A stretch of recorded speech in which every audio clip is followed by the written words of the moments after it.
প্রবল বৃষ্টির ফলে পশ্চিম ত্রিপুরা বন্যার কবলে পড়েছে।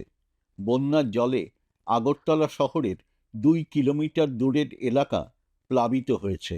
নিচু এলাকায় জল ঢুকে গেছে, প্রচুর বাড়ি জলমগ্ন।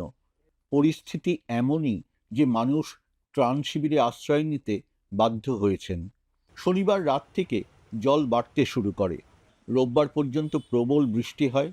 রাতেই আশ্রয় শিবিরে চলে যান অনেকে, কেউ যান সকালে। জল তারপরে আইসি স্কুলে বাচ্চাটা চলে সব খাওয়া দিয়ে স্কুলে গেছে বাড়ির থেকে বাড়িতে পারি না জলে লেগে মা তো পাঠাই লিছি বাড়িতে একবার আইসি বোধ স্কুলে বাচ্চাটা চলে খাওয়া দাওয়া করলাম। জল বুকটা মাতি জল। একে অনেকটা সময় ধরে প্রবল বৃষ্টি হয়েছে, তার উপর পাহাড় থেকে প্রচুর জল নেমেছে। এর ফলে হাওড়া নদী, কাটাখালের জল ভাসিয়েছে অনেকখানি এলাকা। 1:30 দিকে বৃষ্টি নামছে, প্রচণ্ড বৃষ্টি হয়েছে। ভোর 2:30 2:30 থেকে জল শুরু হয়েছে বাড়া, প্রায় 12:30 একটা অব্দি বাড়ছে। প্রশাসন জানাচ্ছে পরিস্থিতি কিছুটা উদ্বেগজনক। তারা ত্রাণ ও উদ্ধার কাজ করছে। अभी हम लोग लंका बस्ती में थे और घरों में कमर भर तक पानी है और कुछ बहुत सारे लोगों को रेस्क्यू भी कराया गया है। लगभग 100 से ज़्यादा लोगों को श्रीलंका बस्ती से रेस्क्यू किया गया है और बोट्स काम कर रही हैं।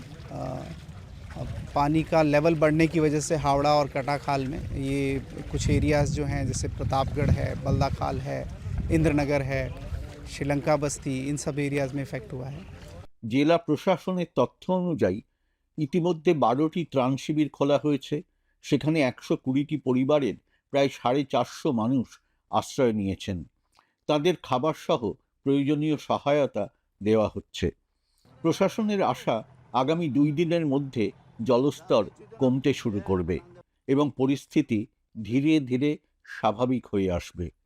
अभी तक सुबह से लेके अभी तक हम लोग 132% रेस्क्यू किया।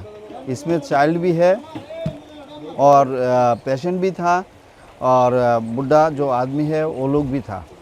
तो हम लोग सुबह से अभी तक कंटिन्यू रेस्क्यू कर रहा हूँ।